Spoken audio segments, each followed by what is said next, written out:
Unlike in our previous sessions where we had a single speaker, today we decided we're going to bring other people into conversation. So we have, in effect, three presenters, so three for the price of one, so to speak. The first person who's going to speak on this topic is Gary Kukumu.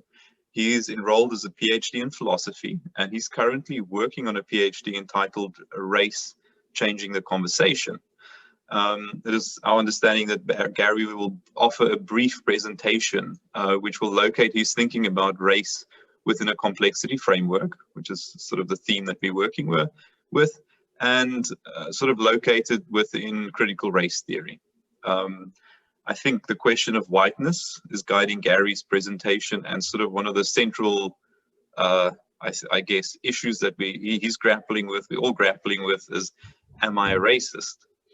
Now, following Gary, we're going to have Nehemiah Latolla, who's a PhD candidate and assistant lecturer in chemistry. And he will enter into dialogue with Gary along with Vulindlela. And Vulindlela is the head of the Department of Visual Arts and a PhD candidate in philosophy and aesthetics. Now, Nehemiah's research is centering on chemistry and indigenous medical plants. And he's searching for new drug treatments to tackle the diabetes pandemic that we have globally. Nehemiah is very passionate about active transformation in learning and teaching, and has explored his activism through gender, fashion, and poetry. So a multi-talented man. Vulindlela, he is engaged in research on the concept of diasporic subjectivity, in which he explores the artwork of three artists living in and between South Africa and Zimbabwe. He notes the complexity of in-between existential space occupied by the transnational African diaspora, and the question, the notion of being a stranger in a place where most people look like you. So I think we have a very interesting panel assembled today. I'm sure there's lots of interesting things that's going to come out of this. The format for today is Gary will do a brief presentation followed by Nehemiah, and then Vulindlela will offer a few words. Once the three of them have said their piece, so to speak, we'll open it up for questions. You have an option to either just raise your hand. There's a little function in Zoom to do so, and we can hand it over to you to speak your question, or if you feel more comfortable, you can type your question in the chat box, and then I will read the question to the panel. Okay, so without further ado, I'm going to hand over to Gary. I believe you've got some slides to share. Awesome, Anton. Thank you very much. And thanks to everyone else. And Nehemiah and Vulindlela, we look forward to the conversation. So I'm just going to share my screen. Let's just get this going.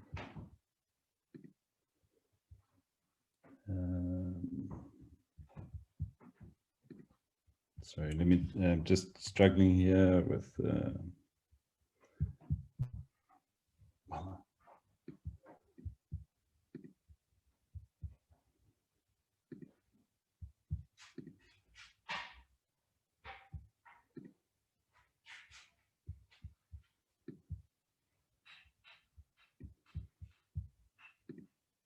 okay, so I think everyone should be able to see that. Very simply titled Race and Complexity, a three-way dialogue.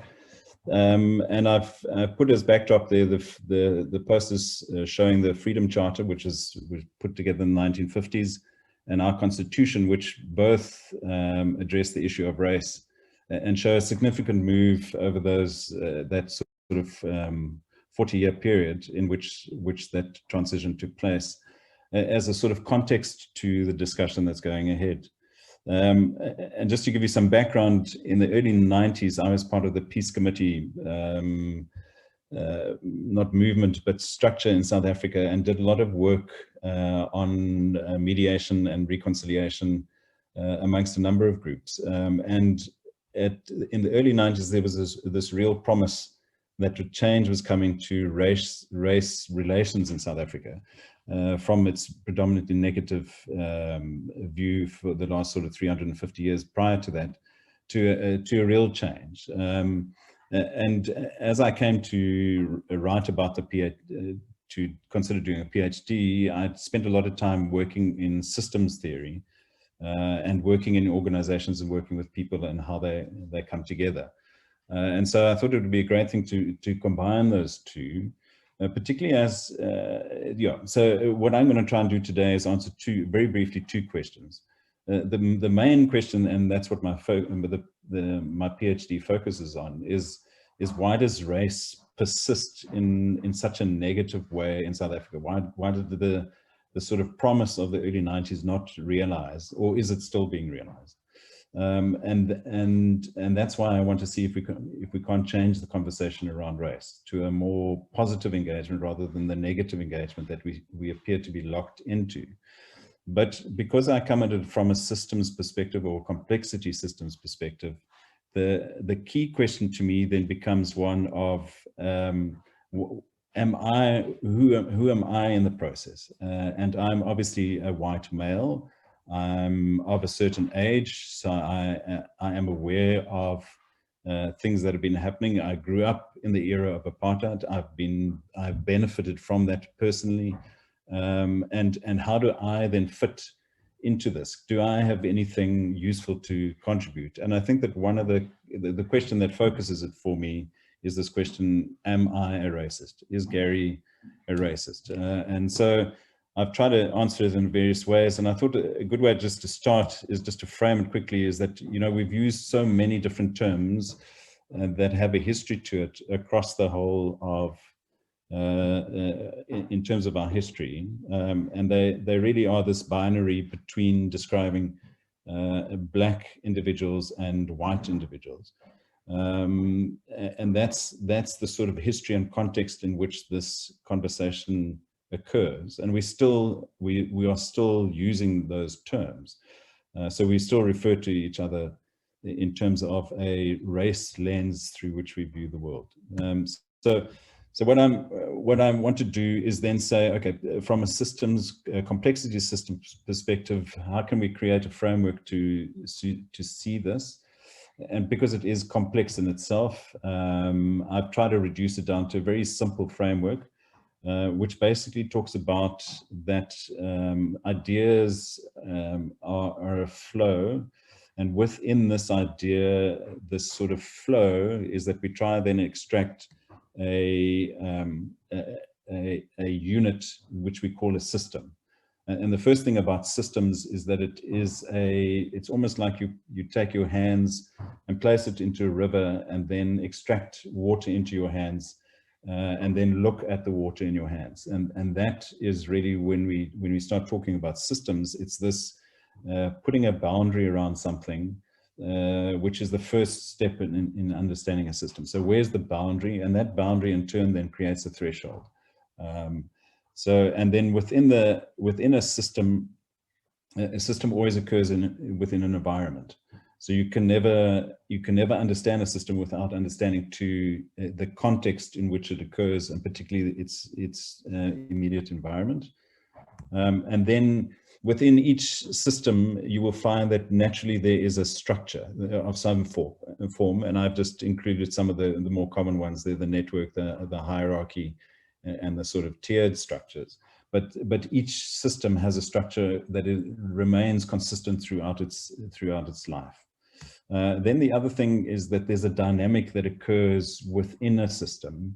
And the dynamic is driven in part by two components. The one is that there are key elements or drivers that drive something. So if you take one of those elements away, the entire system collapses.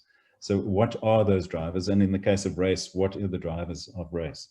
The side to that is what we call feedback. And there's typically what we call positive or negative feedback. So an amplifier is positive feedback. It increases something, whereas the moderator feedback is something that reduces it or keeps the system stable. And then I think, just to quickly add that there's then always an exchange of energy and information between the system and its environment, and that is critical for the system's continued existence. And then systems are always changing, but always resisting change at the same time. And the change generally happens through one of two mechanisms. either through crossing the threshold, and then you see a transformative change, so like a caterpillar to a butterfly, or you see an evolutionary change, so small incremental changes over time that then create, that fundamentally change the system. But also at the same time, the system has to retain itself in some stable format. And so it's always this interplay between change and stability. It's trying to adapt to its environment continuously, but at the same time, it has to maintain itself. So, and then finally, the other thing is, and this has become more to light now in more recent years, is with the advocacy, well, not the advocacy, but the thermodynamic perspective, Einstein's sort of breaching open what Newton had considered sort of fixed, is this idea of the observer, that the observer of something impacts how we understand it. And an extension of that is that it's not just the observer, myself as Gary, observing a system, but also others that are observing the same system, and how I interact with those people and how they interact with me and how that develops that. So that's really just trying to give you the framework of where complexity systems comes from and how I'm looking at it. And then I thought I'd just locate that in terms of the context within two key thoughts. The one is from Steve Biko, and you'll see there that Steve talks about the totality of white power and why they broke away from NUSAS at the time and started up SASO is because both the oppressors and the liberators were white individuals and were driving a white sort of narrative. And they needed to break away from that in terms of the Black consciousness, which was, and that's the roots of where Black consciousness in South Africa arises, is this need to establish as Black people your own way, own way of thinking that is not reliant on white power. And I think the key thing that stands out there for me is this thing of that Steve focused that for Black people, there would have to be a program that they work out, and that program has one main element, and that's the defeat of a psychological feeling of inferiority, which was deliberately cultivated by the system. And the counterpoint to that, or the counterbalance to that, is that whites, in order to be able to listen to Blacks, needed to defeat the one problem which they had, which is superiority. So Black people have this project of overcoming inferiority, whereas white people have this project of overcoming this this feeling of superiority. So I think that that's the one key context in which I wanted to land this thing. The other one is obviously in terms of Nelson Mandela, and if you look at his Long Walk to Freedom, he encapsulates some of the ideas there. One of his key things is that the liberation struggle was a fight against the system of repression, not just a battle against one group, so Blacks against whites or anything like that, but actually against the system of repression. And he has a very sort of positive view of things, that we would be able to join hands and say we are one country, one nation, one people marching together. Whether that still remains viable is part of the question that I have. But the key thing that comes through with Mandela's view is this idea that no one is born hating another person because of the color of their skin or his background or his religion. People must learn to hate, and if they can learn to hate, they can be taught to love. And so one of the key questions for me in terms of looking at the complexity system view of race is whether aspects of race, such as racism, can be cured. Can we do away with racism, as what Madiba is here suggesting, is that if we learned to be racist, we can unlearn to be racist. And so that's a key thought that runs through some of the stuff that I do.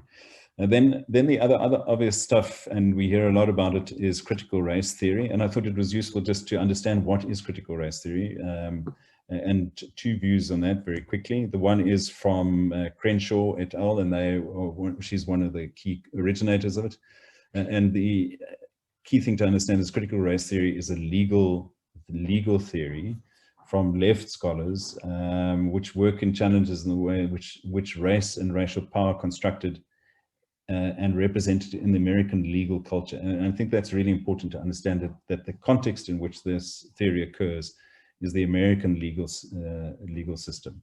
And it looks to two common things. The first is understand how white supremacy and the subordination of people of color have been created and maintained in America, and that relationship between the social structure and professed ideals. And the second aspect is is not merely just to understand it, but actually to change it. So there's an advocacy, activist type role that is seen for critical race theory. So that's the one sort of founding view of critical race theory. The other one is from Delgado and Stefanik, and they are also seen as sort of originators of the concept, and they've done a sort of basic introductory text, and I'm just going to run through this very quickly because of time, is that they suggest sort of 6 aspects of critical race theory. The first is that racism is ordinary, so that it's not an aberration, it's something that occurs within society as a natural, not as a natural, as an ordinary feature, that is not the exception, it is the rule, that the system of race serves the dominant group. That we set this up, that white people have set up this system, and it serves us continuously as that system changes. Then race is a social construct, and we've spent a lot of time looking at that. Race and races are a product of social thought and relations. Now, some of that has come under question most recently in terms of DNA, and we don't have time to go in that, but it still holds very true that there is no such thing, a scientific feature called race. You can't define it in terms of DNA, etc.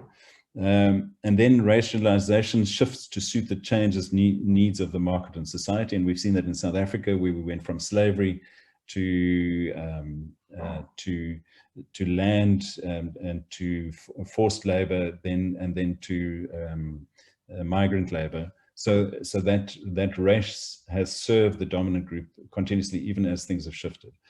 And then that race, critical race theory is anti-essentialism, what it tries to do, and a lot of the intersectionality arises out of this, out of critical race theory, is that people are more than just race. There are many other things, and that those potentially overlap and sometimes conflict, and we've seen that in feminism, etc. And then finally, the lived experience, and that's a key sort of introduction that critical race theory does, is that you don't have to be what we termed an expert to be able to offer insight into how race and race relations work. Is that from a lived experience, and particularly the Black, and in this instance, the Black and American Indian, Asian and Latino lived experiences were sufficient expertise and necessary expertise in which to comment on race and race relations.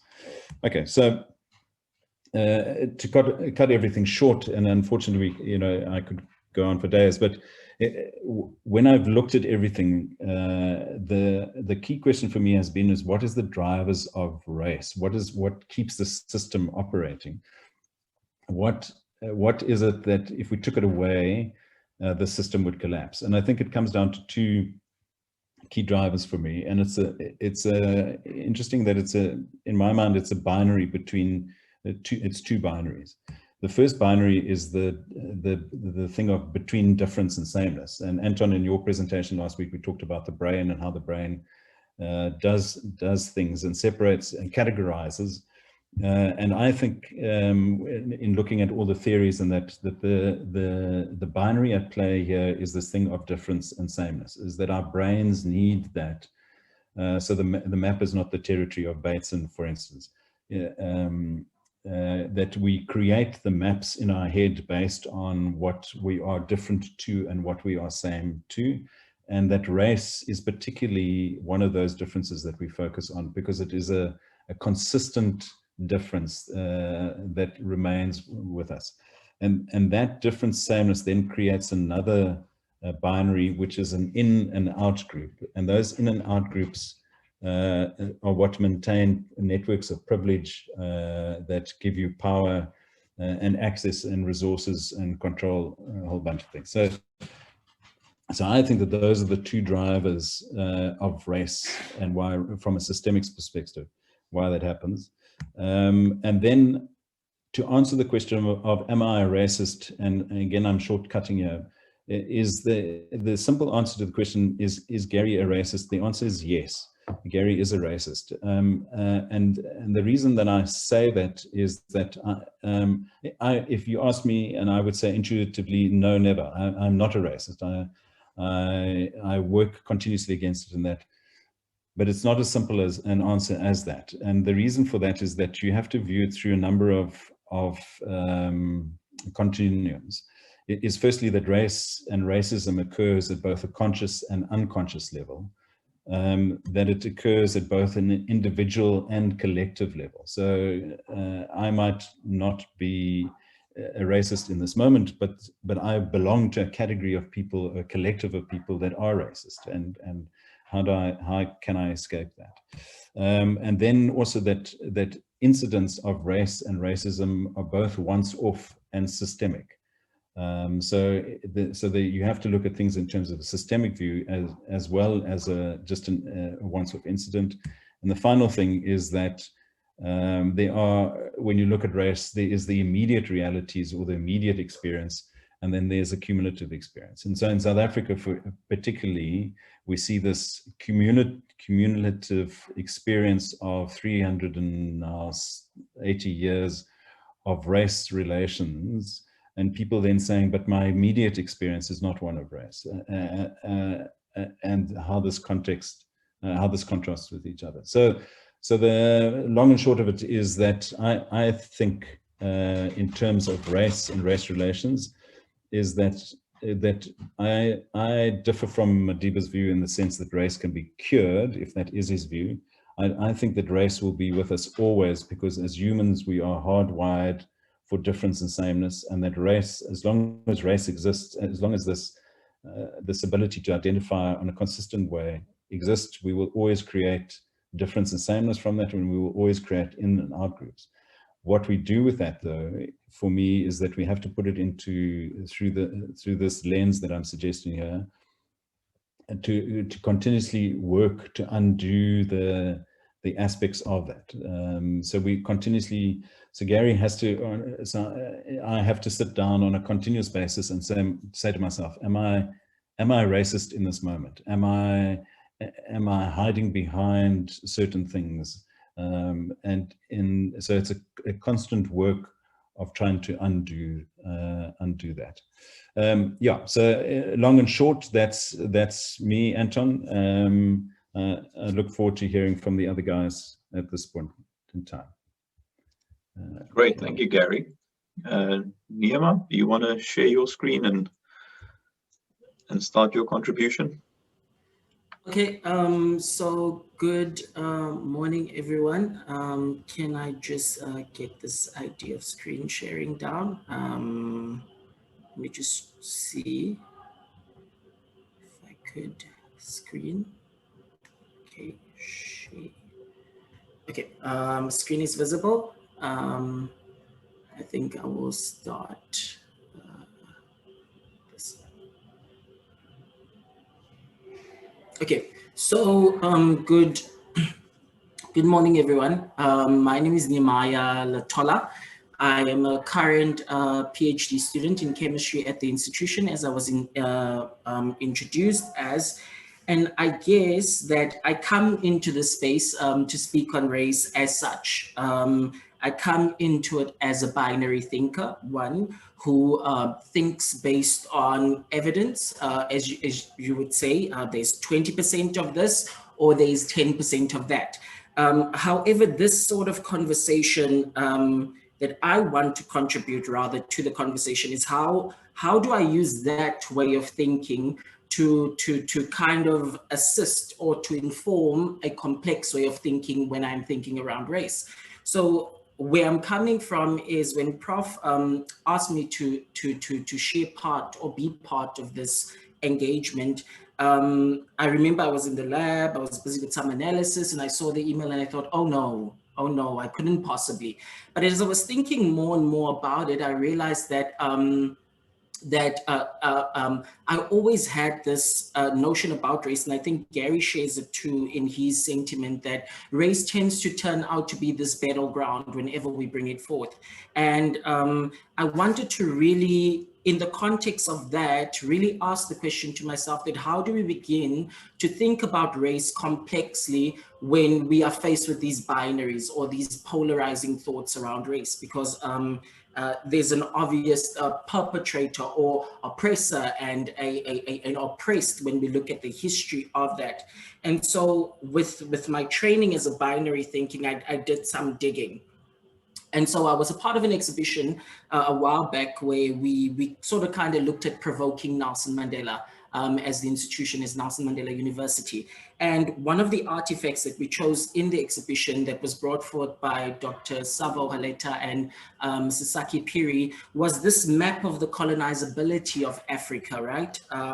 And the map was proposed by one of the architects kind of colonization, this Henry Johnson from England, who was kind of the voice in writing at the time on race in Africa. He could speak several African languages and informing the West largely of the grab for Africa, right? And so when I was thinking around this issue of race, and thinking back on this map, I realized that a race comes to Africa through the lens of the colonizer, right? The colonizer brings race to Africa. So prior to that, we have no context of race, right? Possibly tribalism might have occurred, interactions between tribe, but the context of white and black is not present. And we realize that this history then moves itself into various forms, and it is therefore either social gain, or it presents itself as a moral act. And I think when we look at racism, I think one of the older definitions or the oldest speakers on racism who spoke quite profoundly, I think, was James Baldwin. And when he spoke on race, he described it as a moral depravity, right? And he used this example in one of his speeches that I had joined, a debate that he had way back, where he brings forward this example of children smiling in postcards with strange fruit hanging, right? And that juxtaposition, that how is that possible? How is there merriment? How is there fun? How are we smiling in the midst of hanging bodies? And he then later on goes to say that it is a moral depravity. And when we look now at the history of that history of race, where it was finding itself as a vehicle for monetary gain, as a vehicle for oppression, where we had these binaries where blacks were not human. And we kind of look at today where we find ourselves now in the current context that we are in.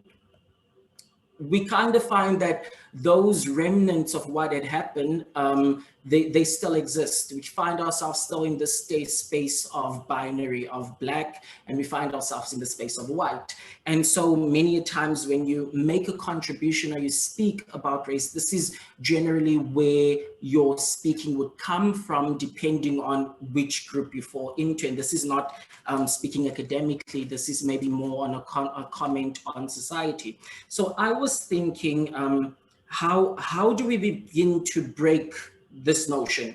And how do we do it in a responsible way where we are able to think about race complexly, but when we think and we engage in this complex thought, we do not take away from it. We do not take away from the past. We do not use revisionist history in a bad way, reconstructing the past to look something that is not. We do not take away the lived experience of people on both ends of this.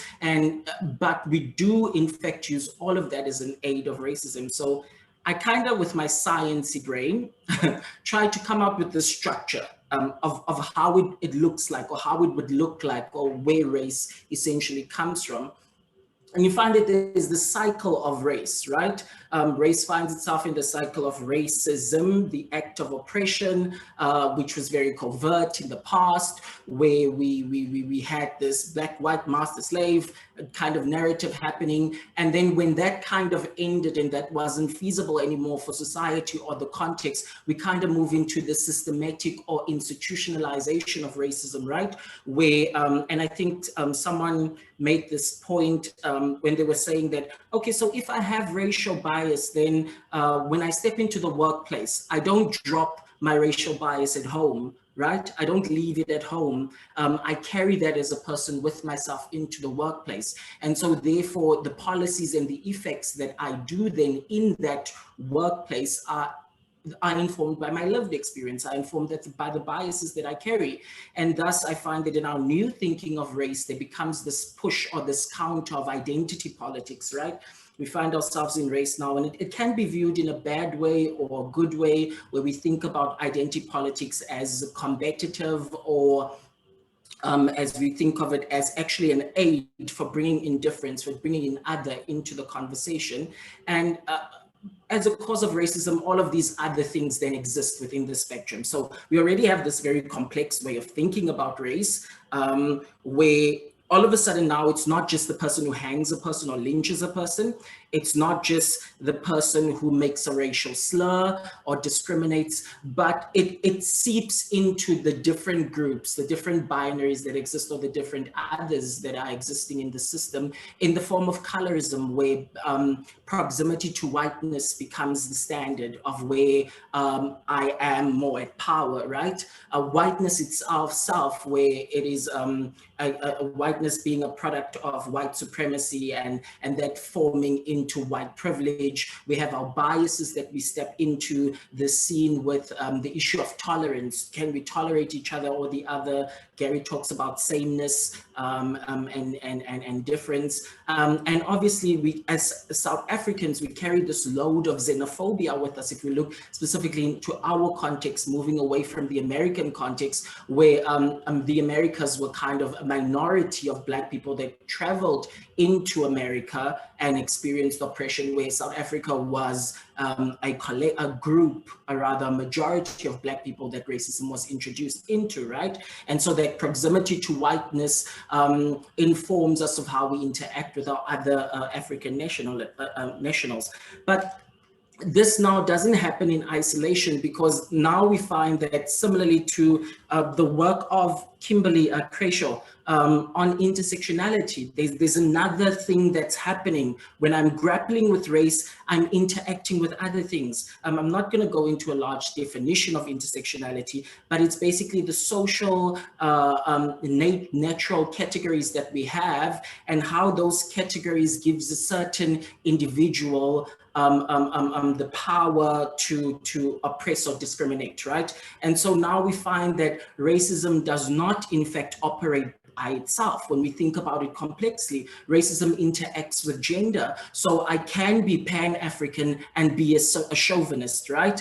I can be a liberal white and be a homophobic. I can be a royal and be classist at the same time, you know? And so these types of interweaving and interlock that are happening at the same time in this dialogue makes it very difficult to engage in the dialogue without certain tools. So as a binary thinker now, my thought was, so what tools do I need? How can I start to begin the conversation to enter this conversation of race? Because clearly when I step in the door, I'm already disqualified. Yes, as Gary has pointed that the Black experience is seen as credifying, you know, of giving you credit enough to be able to speak on race. However, what about the Black experience that finds itself in a colonial mentality, the Black experience that is still oppressed, the Black experience that cannot tell right from wrong, wrong in this context of race, and they also have an experience that they like in their life too, and is that they're wrong? And so for me, something that came to mind was my initial statement that I was speaking on the issue of learning, right? Learning and unlearning becomes now a great tool. Before we enter this, we kind of have to, and I know this is probably very black and white, very binary in thinking, but it's binary thinking that seeks to inform more of the complex thinking, right? So as a Black person, there is unlearning that I need to do, right? Before I can critically engage with the oppression of whiteness. Prior to that, I can make a case on my lived experience, but without the language associated to it, it becomes hard for me to enter the conversation, right? As a white person, I need to engage in whiteness. It needs to be an active act. It's not a passive thing that Mandela maybe thought would happen automatically. In our Rainbow Nation, we find ourselves in a space where it in fact did not happen automatically. We are still sitting with all of these challenges that prevents us from entering. And both of these experiences are extremely painful and uncomfortable experiences to endure, because it seeks to excavate a past of hurt and hate. It's bodies that are engaging in something that wasn't present at the primal act, but are suffering as a result of that act. And it seeks a going back. So I find the learning is critical. Writers like James Baldwin. I find Toni Morrison is an incredible lens of how you see yourself outside of whiteness. She speaks incredible about that. Her books, her writings, Steve Biko in South Africa, Dr. Shola Moshamumbini, I think I got that wrong, but This Is Why I Resist. She writes a book, This Is Why I Resist, which is a great tool as a Black person seeking to unlearn. One of the most critical, possibly, engagement with race for whiteness is Robin DiAngelo's White Fragility. And I think those are the kind of texts that you start to engage in that kind of prepare you to see this in the real world sense and how you engage with that. And I think it's also important that when you've done your learning, when you are now able to enter in the conversation, it's also important to know that you could be wrong about certain things. It's also important to know that I could be a freedom fighter in 1990, but in current South Africa, my progressiveness is outdated because the language, the theory, the thinking has evolved, right? We've uncovered more. And so it's okay to be wrong, and you can always change your mind about things as information becomes available to you. So I think I'll stop it there. It was a very brash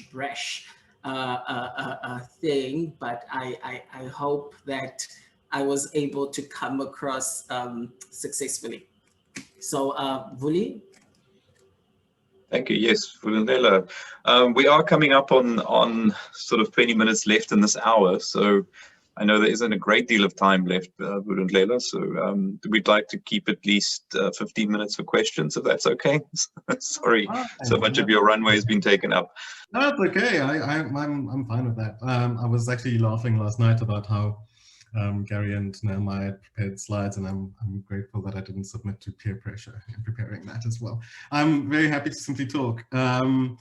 I think my colleagues have really sort of covered a lot of the bases in terms of where we find ourselves in terms of the complexity of race within South Africa, and I perhaps speak from a slightly different position from both of them, in that my concern with the issue of race is the idea of how it maintains itself, and maybe this speaks to Gary in terms of the system that works to maintain a sense of its functioning. My background being in art, my concerns are mostly with representation, and particularly what sort of mechanisms are in place for representation that maintain the sense of how people see themselves in this conversation around race. One of my students is here today. I think quite a few of my students are here, but they know that I teach a particular component on race and representation within the visual arts, and we deal with things like othering and stereotype and so forth. But we find at some point, and this is where I now speak to Nehemiah, that we can't simply just approach this from a singular direction. And I'm glad that you brought the matter of intersectionality into this, Nehemiah, because in the same way we would reflect on issues of gender and sexuality and so forth, and we have to kind of look at the whole sort of picture, and we have to ask who does the work. The issue I have here is that if we are to kind of maintain or try to understand or try to dissect a system that is so embedded within our consciousness, in some ways actually exhibiting itself as limits of unconscious bias or implicit associations and things like that, how do we dismantle it if we don't see the signs of this mechanism? And particularly within the visual arts or within the representation spaces, I find it interesting, shall I say, or sobering, I think that's the word we were going to use, sobering, to realize that many people will simply look at the world around them and not necessarily reflect on what the signs and symbols that we see are presenting to us. They continue the dialogue, they continue this conversation around race, and present or inform our sort of, I suppose, our biases in some ways, our sense of understanding ourselves. And these can range from stereotypes in film to paintings that come from the colonial era, right down to, you know, cartoon representations and things like that. At the moment, there's an upsurge to see more people of color in certain roles, in films and in books and in stories, and to hear more Black voices or voices of color, sort of to dismantle the kind of space that the dominant narrative has always occupied. And I just want to quote quickly from Bell Hooks, who's one of my wonderful theorists. She goes on to say, like, within current debates about race and difference, mass culture is the contemporary location that both publicly declares and perpetuates the idea that there is pleasure to be found in the acknowledgement and enjoyment of racial difference. The commodification of otherness has been so successful because it is offered as a new delight, more intense, more satisfying than normal ways of doing and feeling. Within commodity culture, ethnicity becomes spice, seasoning that can liven up the dull dish that is mainstream white culture. So what she's implying there is that there is a need for us to understand race and see race as something that we can consume. It's a weird way to try and answer Gary's question of, am I a racist? Or why does race persist in such a negative engagement? One can put that to, are representations changing? Is there a complexity around whether we can shift it to a positive space or not? Or is there something working against us in some ways to try and resolve this? Is there a resolution? Is what do you call it? Race consciousness always a negative, or is race consciousness a positive? Those are the things that I kind of like, that kind of keep me up at night. The one thing that Nehemiah raised, quite interestingly, I think in respect of, let's say, race as it works within the community of people of color themselves in terms of colorism. I mean, I'm sitting here as a foreign national, and South Africa has a harsh history with xenophobia. And within the context of viewing not Africa as a country, but as a space of people moving back and forth, there are the embedded racial signifiers of darker skins and so forth, lighter skins, Khoi and Khoisan people versus Nigerian dark-skinned people. You know, there is that sense of a complexity to it as well. How do we dismantle that? How do we start conversations about that? And it is about knowledge. It's about challenging the ignorance around these issues and talking to the system maintaining itself rather than why it's not becoming a positive thing. So I think before I ramble too much, I'm just trying to compress everything so that we have some time for questions and everything. So Gary, I don't know if you'd like to come in, and Nehemiah, you can turn your camera on and we can sort of wrestle with this a little bit more. Thanks. Thanks for that, all three. I think those are wonderful contributions. I think we've got 15 minutes left in this session, and there's obviously so much that can be said about this, but let's open it up for questions and comments, and let's hear what people have to say. There's one comment that's already been placed by Ruby, and again, if some of you would like to say something, you can just raise your hand, and I'll hand over the floor to you, and you can pose questions or make comments, or if you want, you can just place your questions in the type box, and then I will read them out loud for you. So Ruby Ann says, so race is being used as if it is a fact without any scientific basis. It's a social construct. All humans are Homo sapiens, and as such, the social contract should be challenged in all its elements of our lived spaces. As Homo sapiens, there is sameness that should be appreciated and celebrated. It should not be accepted that race will always be there, but rather that the construct should always be challenged, and we should highlight its dehumanizing and devaluing of the other. Any comments from any of you on that? Yeah. Gary. Anton, if I may, very briefly, you know, what I'm steering towards is that race is a human construct, not just a social construct.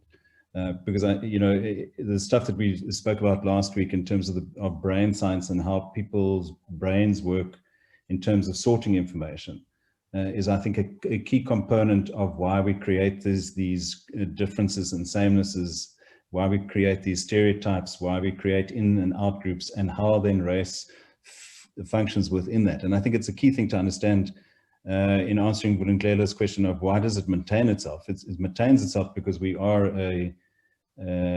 humans, and we work in a certain way, and I think that's the way in which it works. The question then becomes is that doesn't excuse racism or the discrimination on the basis of any of those intersectionalities that Nehemiah was referring to.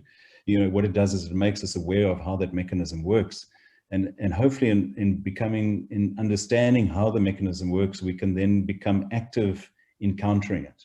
And I think that's the point that I was trying to make, is that you will never you will never cure racism per se, because you will always have difference and sameness as humans in terms of that. But what we are is, as humans also, is that we can become conscious.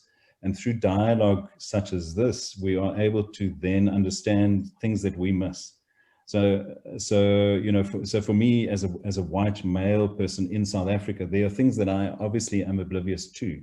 But it is in conversation with Nehemiah and Vulindlela that I then get to see where it is, and I then come to the conclusion that I am racist, you know, even though I'm not. Yeah, I mean, you know, we can go there, and then so how do I undo that? And it is a conscious, active attempt to engage in my way of seeing the world that I have to do on an ongoing basis, and I will do it till I die. But because of that, that's how we are built as humans. And again, to say that doesn't excuse it. What it does is it helps us understand how the mechanism works and how to counter it. Mm. Very good, Vulindlela. So yes, there was I just wanted to tap into there just a little bit, and I want to give people some time to talk. But there's I spoke a little bit about the unconscious bias, or at least the sense of like an implicit association. And strangely enough, I did a test before our talk. It was done through Harvard and University of California, San Francisco. You can go online and do it yourself, and it's called an AIT, implicit association test, where you have to respond very quickly to different positionings and images and things like that, saying good, bad, black, white, whatever, and all the rest of it, and they kind of test your unconscious bias. And I want to comment on the sense that we have a hard wiring to kind of categorize and taxonomize all these things that are around us, and in some ways, I perhaps call me an idealist. I kind of challenge the idea that we do have a hardwiring to kind of like keep things in a certain system. My question then would be not to understand why we can't solve racism, but why we resist the middle ground, why we resist the kind of sense of like trying to negotiate it. Rather than calling yourself a racist, why don't you talk about being someone who's working against racism? Can I possibly come in? Yeah, go for it. I sort of am hearing what Vuli and Gary are saying, and I am triggered. I think Robin DiAngelo speaks of the ability of whiteness to maintain individuality, whereas everyone else are being grouped, right? And she defines this concept as white fragility, as she writes on it avidly. And I think that possibly that might be where the mistake is. We are expecting that everyone is going to engage in this issue on their own and be comfortable enough to be called a racist by Mavis or Musiso on the street, and comfortably say, yes, I understand what you're saying. How can I reflect? How can I learn based on this? We are assuming that human nature works like that. But we don't, but it doesn't exactly work like that. And when does Gary come to the stage where he confronts his race? When does he ever come into a closed system, how whiteness operates in South Africa? He never goes to Galvindale. He never goes to Motherwell. So when is he going to engage with it, right? And so Gary at 40 or 30 or whatever, now is confronted by race when he's confronted by a black person. And I think that is where we are failing. I think that's where the new South Africa kind of made the mistake. It is challenging that a person who comes from basic education cannot speak about race. If you come with a high school diploma, you can't speak about race because the curriculum simply does not give you the in. I find it is challenging that way. If we look at other countries, maybe the other major event, which was a single event, the World War II, Germany, right? If we look at this example, where after that event, the Germans took a very practical approach in the education system. It was taught as a subject. It is something that is revered, is something that is seen, that people are aware of to the extent where you can't make that joke with a German colleague. They will be extremely offended by it because they understand the gravity of the situation. This is a learned thing, but our education system is not interested in that, or is not able, or is not given the ability to venture there. And my question is why? Why can't we have Gary at age 9 engage with apartheid as we learn it in grade 12, so that by the time he reaches grade 12, he's able to critically engage with race? Right? I don't know, maybe that's just triggering. I said I was triggered. No, you were triggered. You were definitely triggered there. And I kind of like want to, I want to give people some time to speak as well. Anton, do you want to answer some questions with that? Yes, there are loads of questions that have come in. Sad that we don't have enough time. We've got about 8 minutes left. But I'm going to do one from Puzima, who says, what would happen if there were no categories? Can we not retrain our brains and or unstructure them in a way? Do you have comments on that? I think this speaks to that space of like, why do we resist the middle ground?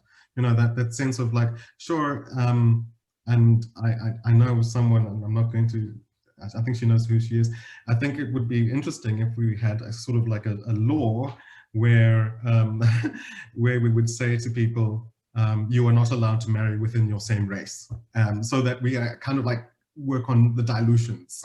But you know, how ethical is that, and how possible is it, and so forth. But you know, there is, for me, the interest is in that resistance to that middle ground. How can we be deprogrammed is not the question. It's like, why do we fight against trying to understand that that space of black and white and all the rest of it? I want to pick up on Nehemiah's issue as well. It's like, you know, the sense of socialization and why it is that Gary as an individual can speak of race, and yet we have a kind of like a POC community having to deal with race on a broader scale. But that's something else. I just want to put that in the mix there. Thanks. Gary, Nehemiah, do you have any comments on that? Okay, let's go on. Paulette has a question. It says, whose interests does it serve to argue that race is a human construct, thus somehow natural or essential rather than a social one? Should we not also question the colonial underpinnings of constructions of differences and sameness? Mapembe raises the point that there are ancient African traditions of thought where the point of departure for questioning of human existence is not the question of being, but of relation, of mutual implications. That is to say, of the discovery and the recognition of a different flesh from mine. Anyone have any comments on that? I think this question about whose interest does it serve to argue that race is a human construct? Perhaps, Gary, you have something to say about that. Yeah, Anton, I mean, I'm also just conscious that we have a number of other hands too. So, I mean, I can answer that very briefly to say that it's not an either or, it's an and. That we are humans, and as humans we are social beings, and so the social construct is absolutely correct, that race is a social construct. But what I'm trying to understand is why is it such a persistent social construct? How does it happen? And I think it is, so we're not hardwired. So we're hardwired, in my view, in terms of how we have to categorize information in order to sort through the mass of it. We are hardwired for then taking shortcuts in that process. So we clump information together on that basis, and it's in that process that difference and sameness is then used as a tool by the brain to do that clumping. But what we then need to understand is that we have done that persistently on the basis of race, and persistently white people have used that to maintain their power consistently over the centuries, and particularly in terms of South Africa over the last 3 centuries. You know, and it is in seeing that we then get to understand where the dynamic exists, and potentially how we undo the impact of the dynamic. You know, so I don't think that you can rewire your brain not to clump information, but what you can train your brain to do is to see how it operates, and to then understand that as soon as you're doing something instinctively or intuitively, that it isn't just that you just arrived at that there's a construct that works to operate to bring you to that place, and that's the really important stuff about it. Yeah.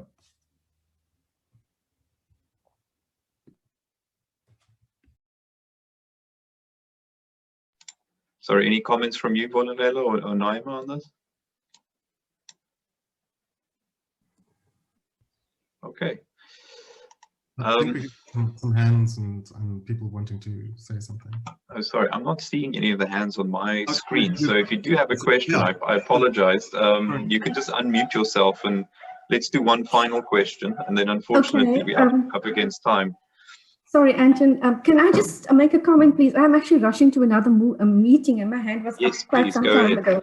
I'm just going to speak very fast. Mine is actually just a comment, you know. We spoke about complexity, and I think I would just like to differentiate between complexity as we understand something as being complex, and complexity within the context of complexity and chaos complexity theory. Within that particular theory, complexity is about coexistence. So if we talk about what is happening in South Africa at the moment, it's not in any way a representation of complexity as an ecosystem, because, you know, we're simply not coexisting. What we have is a false representation of reality, where people are being othered and so forth. So the thing about an ecosystem and the complexity of an ecosystem, from which we actually, derive some of the major premises of complexity theory, is that it's about survival. It's what's the optimal survival of the system.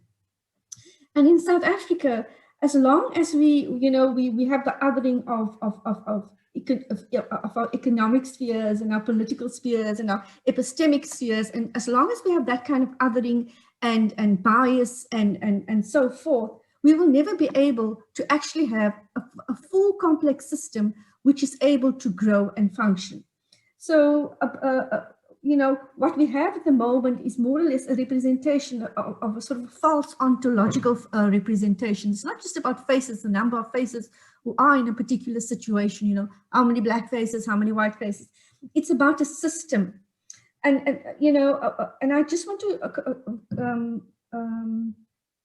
to comment on something else.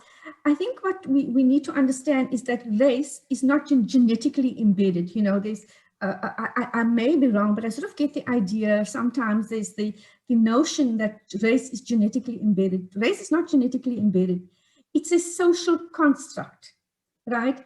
And that construct is only able to survive as long as the construct of othering becomes the hegemony. And so what we have to do is perhaps, what we have to think about is how within the system, how to make the system actually more complex. And by that, I mean, in terms of coexistence, how do we include everyone? How do we include everyone at an economic, at a political, at an epistemic level? Those are the things that we need to do, and to overhaul the current system of racism and so forth. Okay, thank you, but now I really have to go. Thank you very much. Thank you, Shirvani. And yes, there are so many elements of intersectionality that we didn't even touch on today. The economic point that you raised being one of those, and in the South African context, I think that's an important one. Sadly, we have come up on the hour. As Gary said earlier, I think we could probably talk about this for weeks and days and months and years, and we would love to continue these conversations. Unfortunately, we didn't manage to get to all the questions, and I sincerely apologize for that. I wish we could carry on for many more hours.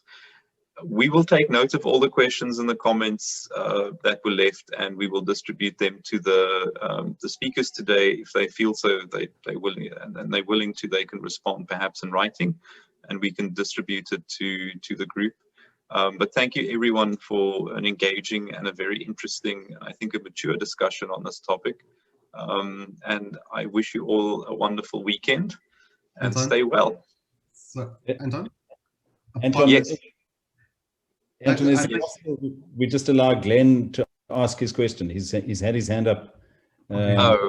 Thank you very much, Gary, for allowing me to say something. Anton, Andrea, I'm sorry I have to be a bit harsh, but I think you've done a huge disservice to this topic which you've raised today by scheduling 3 speakers and only allocating 1 hour for a very complex topic. So that's the first mistake, I think, which we must acknowledge as a seminar group, that you're not giving this complex topic its due time and the ability for people to engage effectively on that. So I would either call for some second seminar later on in the series where we can continue this conversation. But I did want to raise this point very, very quickly. It's just actually a short comment, which is to respond to some people like Ruby and and various folks who raised this issue about social construct.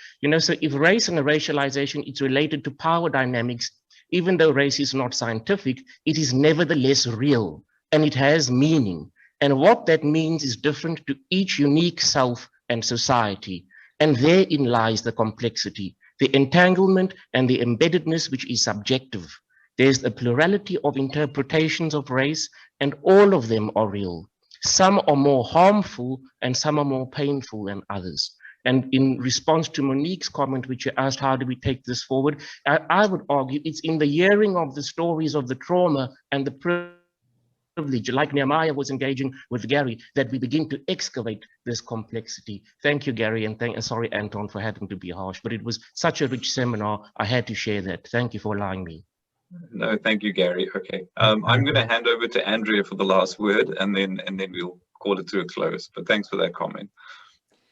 Okay, Glenn, thank you, and all of our panelists, thank you. It was incredibly rich. I'm completely in, I mean, that's exactly what I was doing, jumping up and down, thinking we have to take these conversations beyond these seminars and out far in a far more detailed, engaged, and one of the things that as Glenn was saying, this idea of telling stories, of narrative, is an incredibly rich and powerful way of actually engaging properly with this. So I really do feel that we haven't engaged properly. We've just triggered, hopefully set up a whole bunch of fires, lit a few matches and sent them flying.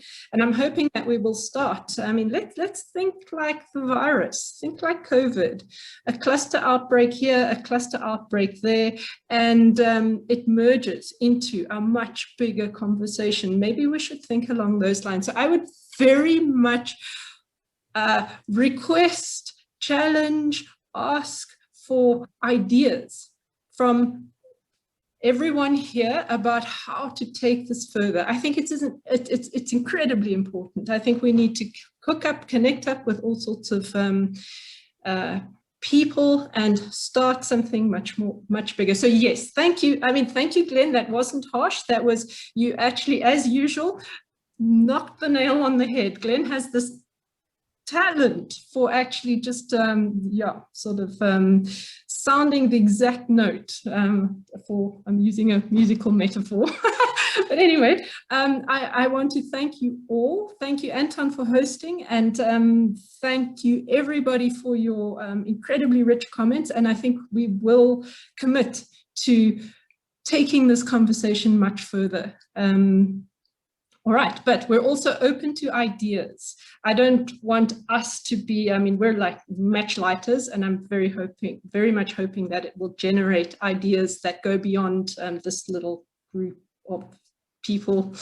Okay, thank you very much. I am going to say goodbye and hopefully see you all next week for an equally engaging presentation on education, schooling, complexity, ecosystems, green. So different topic, but also tied together very much in relation to this whole massive complexity discourse. Right, thanks so much, and yes, have a great weekend. Thank you. Bye-bye. Everybody.